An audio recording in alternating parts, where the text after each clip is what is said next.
Welcome back to Rockstock Channel. It is Tuesday, August 23rd. Very privileged to have here John Miller of Cowen and Company. John, why don't you just start out and describe what you do for Cowen, and then I'll come in and then kind of frame where we want to go with this conversation. Howard, thanks for having me. I work for Cowen. Cowen's an integrated investment bank and broker dealer. I sit on the research side, specifically within a group here in Washington, D.C. that covers policy, everything regulatory, everything legislative that would affect the investment community. So my colleagues cover things from healthcare to general macro and defense. I'm in a new seat covering a vertical around ESG and sustainability. Our view at Cowen is that as the ESG narrative begins to really focus on specific targets on a go-forward basis, including in the E column, so things like decarbonization or penetration for electric vehicles or renewable power, to complete that investment thesis, the underlying regulatory and legislative base needs to change. And so for that to change, there has to be a change here in DC. So we're covering all things related to that, and critical minerals, lithium certainly falls into that. The Inflation Reduction Act was passed, and that follows the CHIPS Act, which is not really that relevant on this part of the supply chain from an EV perspective. But prior to that was the bipartisan infrastructure law. And in between that, there were the Defense Production Act was given, two separate dollops of 500 million each as it pertains to critical materials. I think one was tied to a Ukraine bill and the other was, tied to the bipartisan infrastructure bill. There's been a lot of press, the stocks went up, after this. I said, Manchin and Schumer snapped victory from the jaws of defeat. When we met in Phoenix, you actually keynoted the Fast Markets event. I think you were the first presenter on the first day, but you gave a relatively bearish outlook.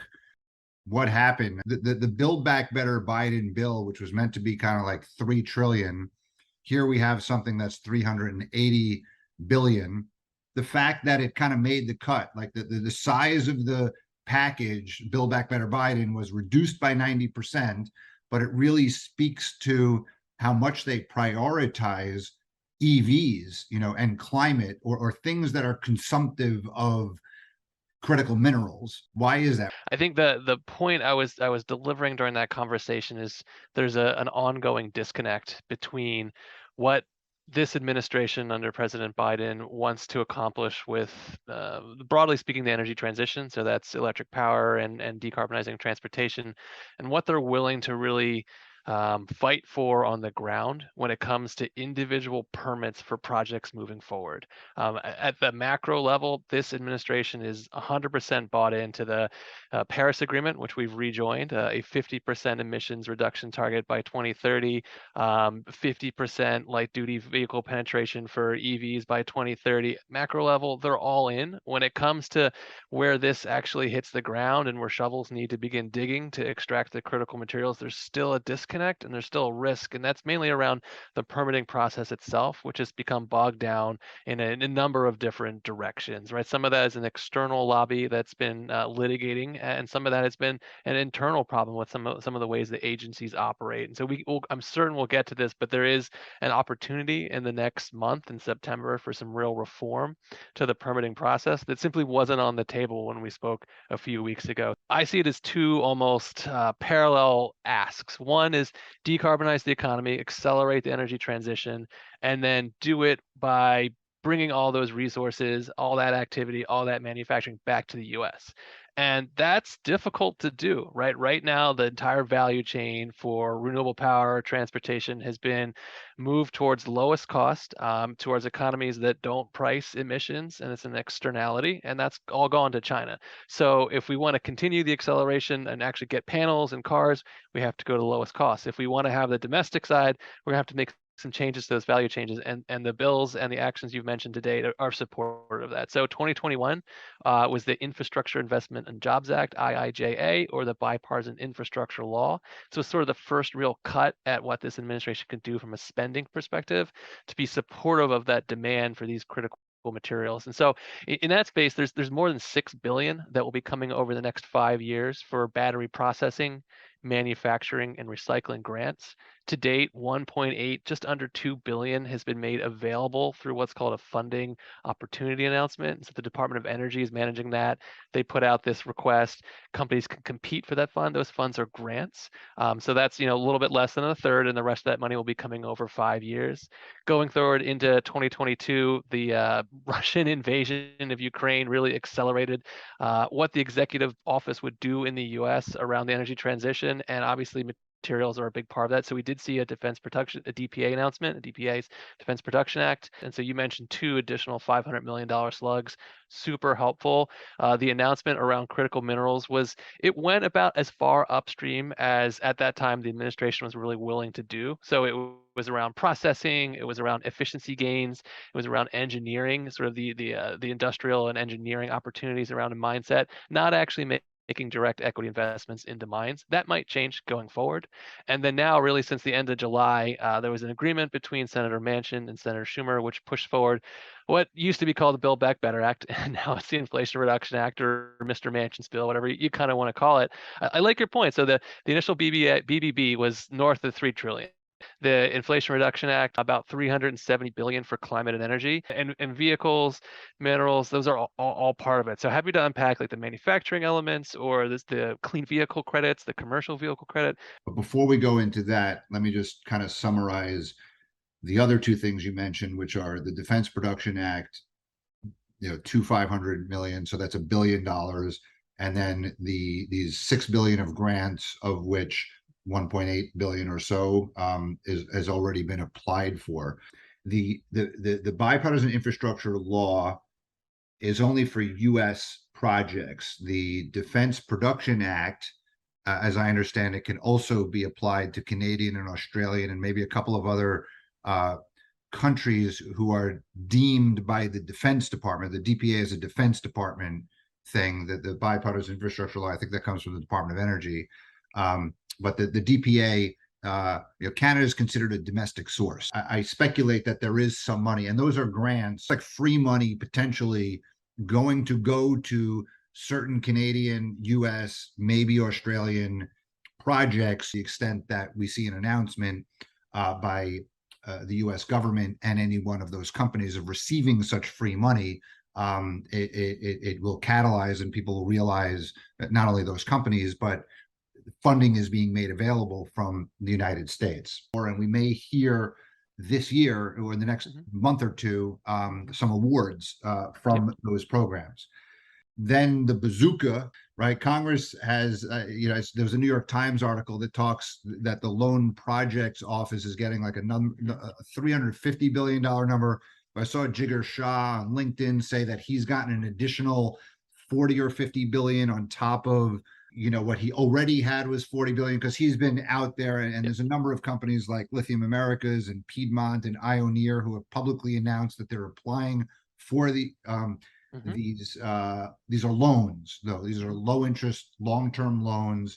There's more money available, right? And also, if you could talk about, embedded within that, our expansion of these investment tax credits, through the 48C program, which has not gotten a lot of press, is not well understood, but is not a loan. It's essentially, free money.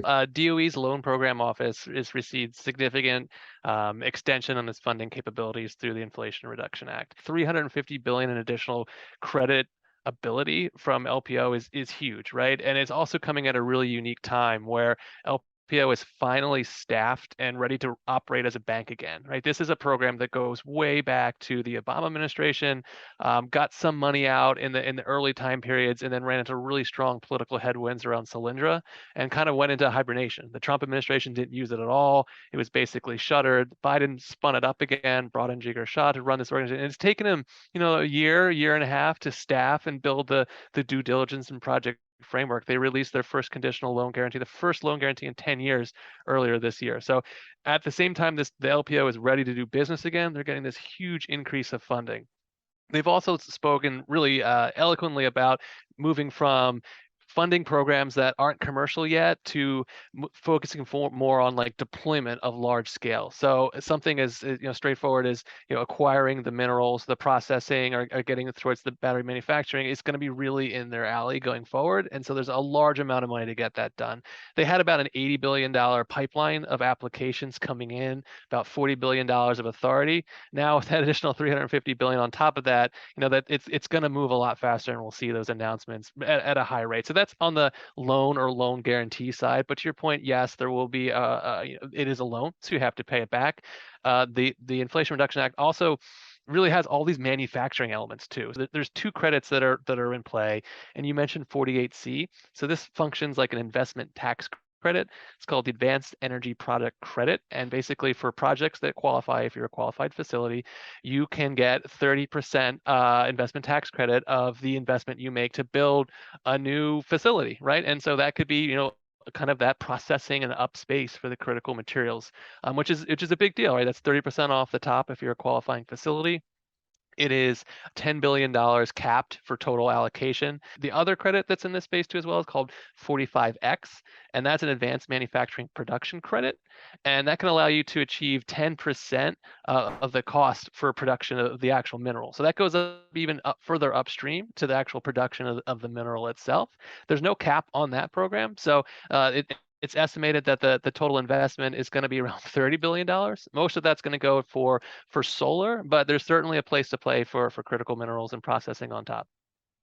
Could you get both the 48C and the 45X? No, you need to choose between an upfront 30% or the ongoing credit. There's still things to come on the implementation side.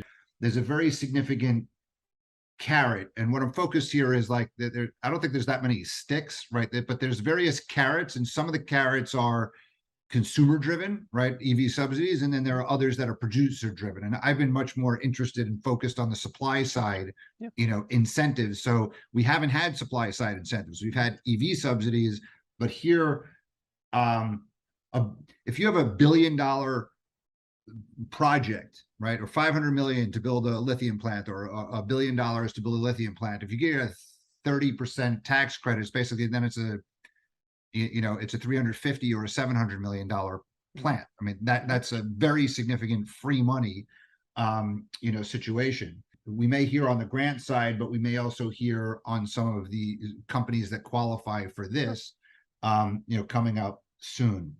And that's very much on purpose, right? The big part of this bill, again, there's those two parallel themes here. It's advancing the energy transition and doing it at home, right? So all the changes that we're seeing in the Inflation Reduction Act, these are the things that Senator Manchin has spoken about. This is really his bill and his concept, right? He's been arguing that, one, he doesn't think electric vehicles are necessarily right for his state in all environments, and two, he's concerned about a transition to electric vehicles because all that would mean is the U.S. would now be geopolitically exposed to China as opposed to exporters of fossil fuels. So he wants this industry, okay, if you're going to do that, let's make it happen, right? If the industry's been saying we can do it's U.S. jobs, we can make this happen here. There's all these parameters to bring this home, and you're absolutely right. It's all carrots, it's not sticks. That's also deliberate too, as well. That's how Manchin legislates. He does not like fees. Like he was very much against a fee for utilities to show an emissions reductions on an annual basis, basically trying to hit a backdoor way for a carbon price. He was very, very much against fees and negative structures. He likes carrots, right? Let's incentivize through tax policy for companies to go ahead and do something we want as opposed to penalize them for not doing. So we're seeing that all over the space. So it's across the value chain. It's not simply upstream, it's processing, it's manufacturing the battery, and then it's final assembly of the vehicle too as well. And I've watched Manchin for a while, like our friends at Benchmark Minerals, when Simon Moores has been presenting in front of, like it was Murkowski at the time when the Republicans were in power. He was always like the number two, the ranking member. Now he's the guy. So, and that is like one of the most bipartisan committees that there is, right? Like this is one, area Definitely. where it's not being reliant on China for critical minerals has wide bipartisan support, compared to last year when they were talking about like on the EV subsidy side an extra credit, right, if you were union made, right, and the income thresholds for who would qualify. It was like up to 400,000 or 500,000 in income. and the vehicles, price tag was very high. As I've looked at what's actually made it into law, it sounds like mansions like, okay, we don't want to subsidize rich people, we don't want to subsidize luxury cars, and we don't want to subsidize buying imported materials from countries of foreign concern, Foreign entities of concern. foreign Yes. entities of concern. So there have been, like, I've been watching Twitter, and a bunch of the Tesla people were like, oh, they say they've expanded the credit, but they haven't expanded the credit. But the reality is Tesla has met their 200,000 car threshold. Now they could sell unlimited amount of cars over 10 years, as long as they have cars that are cheap enough, and are sourcing materials. So if they don't qualify in 23, 24, they're incentivized to qualify in 25, 6, 7, 8. That 200,000 unit cap was extremely prohibitive. So the large OEMs that are actually producing EVs at scale and are the sink for the demand for the resources that we're talking about here, they were totally out. So this changes that, and all they need to do is not all they need to do is they need to restructure their value chain and supply chain. And if they want to achieve that credit, they can price vehicles into this market. So now we're still capped at $7,500 at the max, which is where we are now for the credit. It's two elements. There's a $3,750 critical mineral component, and same value, $3,750 for battery component requirements if the battery is final assembly is done in North America, right? And North America is a change too as well. And before had been US, so that excluded our partners in Canada and Mexico. So this is more reflective of the way the actual value chain is. The new credit, which is now called the Clean Vehicle Credit, it does for the first time include caps around the MSRP, which was not there before. This is reflective of politics, right? The Republican caucus put together a strong narrative that the existing credit was only subsidizing affluent buyers to buy Teslas, and Democrats were out of touch, and they were pushing these vehicles that most Americans don't even buy new cars. They buy secondary sales cars, and an $80,000 car is well out of range for most Americans, and that connected with voters, and that connected with the media. So the MSRP cap is responsive to that. So we can talk through that. There's different classes. So for SUVs, it's $80,000. For vans, it's same price, $80,000, and for other, which is basically sedans, is $55,000. And now there are significant means testing. So basically, for a married couple making more than $300,000, you will not be eligible for the credit, right? That's very different than where we were before. The existing credit is open to anyone, no matter what the earnings were, and it's even different than where the Build Back Better Act was last fall. So last fall started at $500,000 for married couples, but didn't exclude that family. It just basically began ratcheting down the value of the credit. So now it's binary instead of a reduced credit. So a lot was done around those politics, but again, it's open to GM, it's open to Tesla, it's open to Ford and VW, which will very quickly be tapped out of that $200,000 OEM cap. Achieving the credit is also much more challenging, right? I mean, we've mentioned a couple times now that there is a critical minerals requirement. So for vehicles sold under the new Clean Vehicle Credit, 40% of the critical materials must come from the United States, recycled, or from a country we have a free trade agreement from. That's before January 1, 2024, and then it begins to ratchet up. So after December of 2026, it reaches 80%. And on the other side, there's also requirements for the percentage value of the battery component. So for vehicles sold under the new credit before January 1st, 2024, it's 50%, and that ratchets up all the way to 100% by January 1, 2029. I think overall it's directionally right. I mean, we're in a situation in EVs where there are long waiting lists for all sorts of vehicles. So why would you want to stimulate demand further? You have to stimulate supply, which goes to my earlier comments that there are loans and grants to help, one, increase localized supply, but hopefully that also decreases the price of the batteries so that the EVs, will be cheaper, so more people can qualify for them. The U.S. climate policy, both on the power and the transportation side, has been just extremely volatile. Erratic is the word I wanted to use. This introduces certainty, and that certainty is a little bit, the structure and the methodology is a little bit different than it exists now. And so the market will need to adjust to that. But having a 10-year outlook, not having your largest producers of electric vehicles totally capped out of a market, that's a positive, right? And so the market will adjust to that. long term, these are all positives. In the short term, there will need to be some adjustments that certain companies will need to make, and the value chain certainly will have to change too as well. But that was the objective, right? The objective was to move away from this lowest cost China-based model towards the United States and our friends and allies through these free trade agreement arrangements.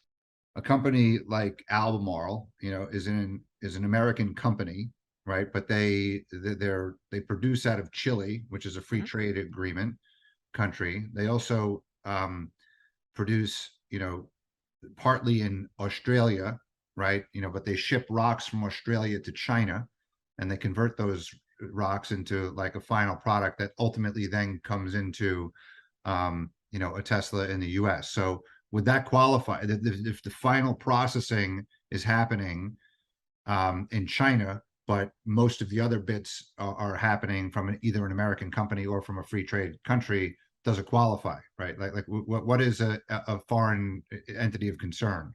Yeah, so there's two components here. One is the the percentage that needs to be hit for critical minerals, the percentage needs to be hit for the battery value. That's sort of one element. Those ratchet up over time.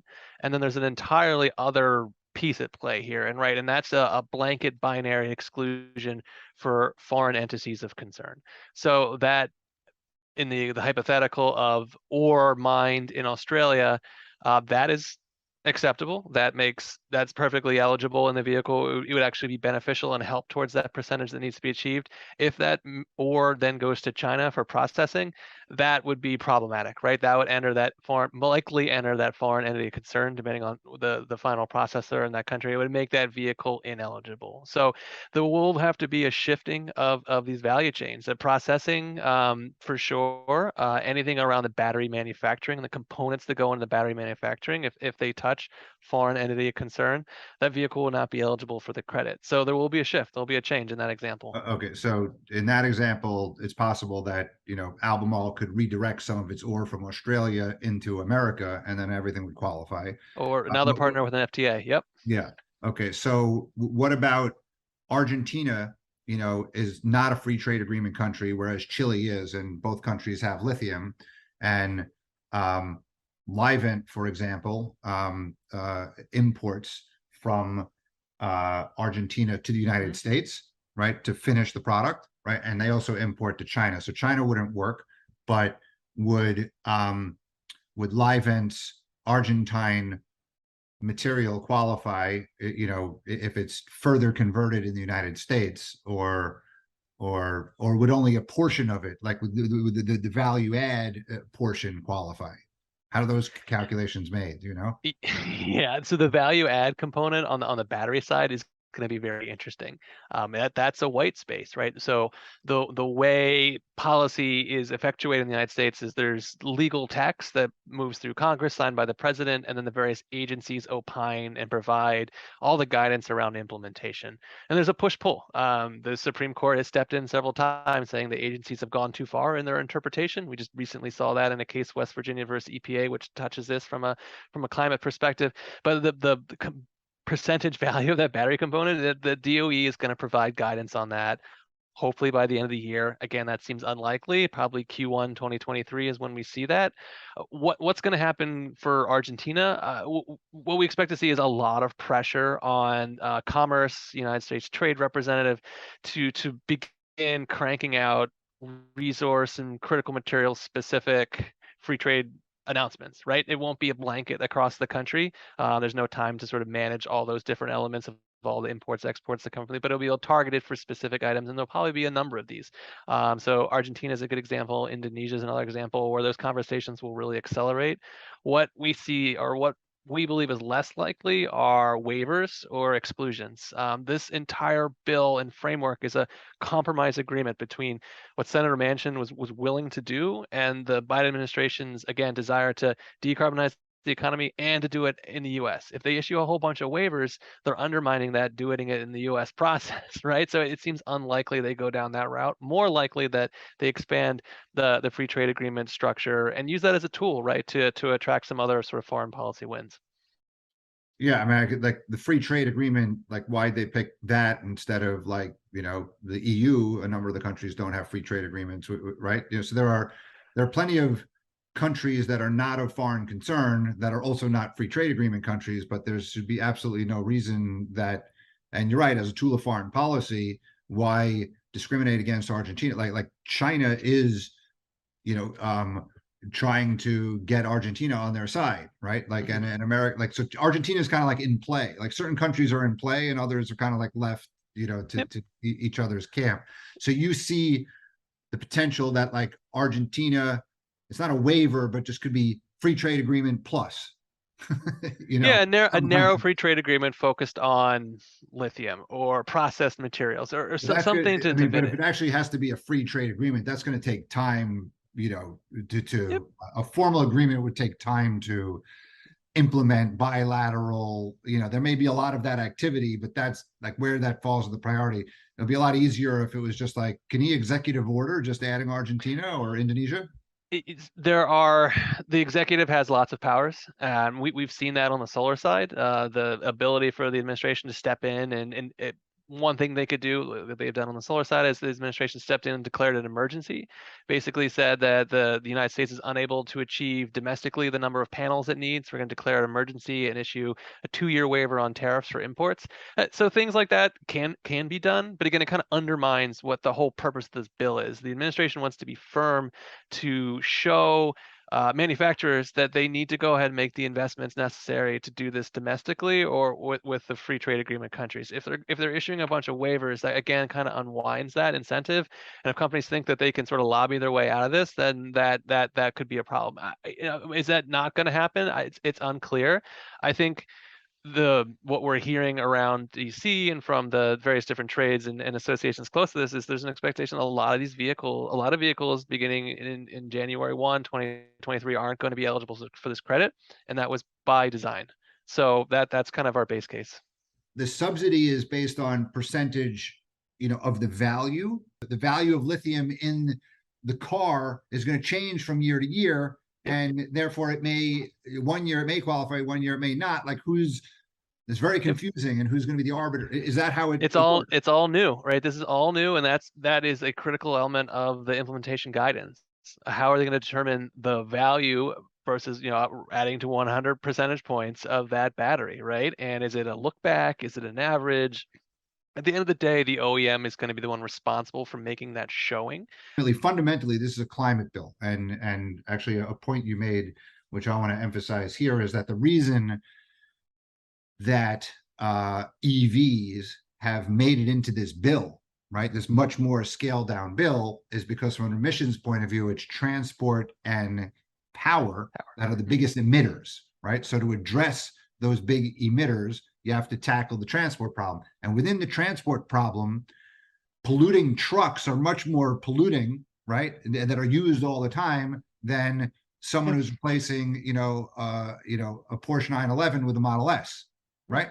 Yeah, that's the reality. So there is a tax credit or a subsidy of $40,000 for a heavy vehicle or whatever class vehicle that the semi, so this is a significant incentive, I think, for Elon Musk to produce, semis, that Anheuser-Busch and other major, fleet buyers of these trucks, so it'd be interesting to see if that happened. You agree on that score? Yeah, no, absolutely. So I did take a second to try and look that up. So it looks like heavy duty vehicles are about 5% of the fleet stock or vehicle fleet stock in the U.S., but they make up about 0.25% of all transportation emissions, right? So they are highly emitting. So right now there is no clean vehicle or EV credit for commercial fleet purchases. So the infrastructure or the Inflation Reduction Act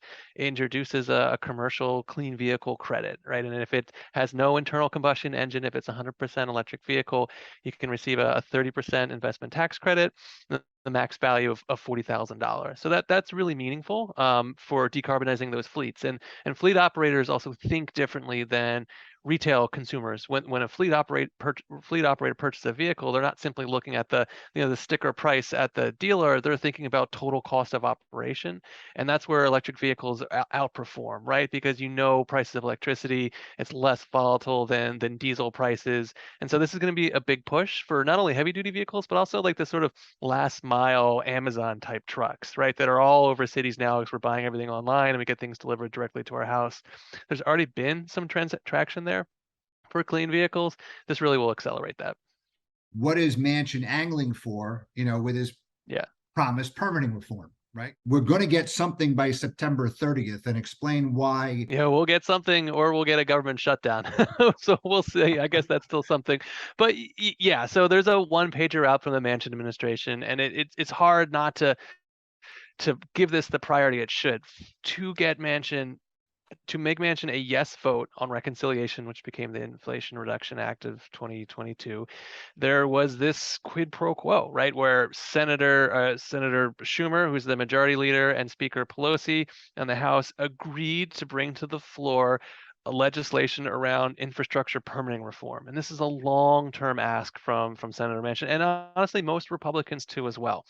And so in Manchin's mindset, this is natural gas, right? West Virginia sits on top of Marcellus. It sits on top of this huge hydrocarbon asset that he wants to get to market, either as natural gas or as methane. He just wants to get pipelines. There's a derivative benefit for all infrastructure in this. All infrastructure, including upstream oil and gas, solar, electricity, and critical minerals and mining, right? They have to go through that touch in some way federal lands or affect federal waters, have to go through the National Environmental Protection Act, or NEPA. So clearest example here is that under Department of Interior, Bureau of Land Management, or BLM, implements a NEPA analysis, generally resulting in an environmental impact statement for anything that needs to be done in federal lands out west. So what is Senator Manchin asking for? He wants to get pipelines done. So he wants to accelerate the NEPA EIS process, and he wants to lower the litigation timeframes. Any project going through NEPA would benefit from that timeline, right? So the ask is for the environmental impact statement to take 2 years or less. Currently, the average time is north of 4 years, right? So that slashes that in half. And also it reduces the timeline around litigation. Basically, if litigants, generally on the environmental side, are successful in saying a permit shouldn't be issued, the issuing agency is on a really, really tight time frame to turn around an alternative order. What happens now is it takes FERC, which is the Federal Energy Regulatory Commission, 4 years to come up with a final EIS. It gets litigated for another 3 years, and then FERC sits on it for another 2 years before they reissue an order. So all in, your developer, you're waiting 6 years. It's extremely expensive, right? The economy has changed in 6 years. September is important. The United States government, I don't think we've been on a traditional budget really since back in the Obama administration. We operate on these short-term continuing resolutions to fund the government.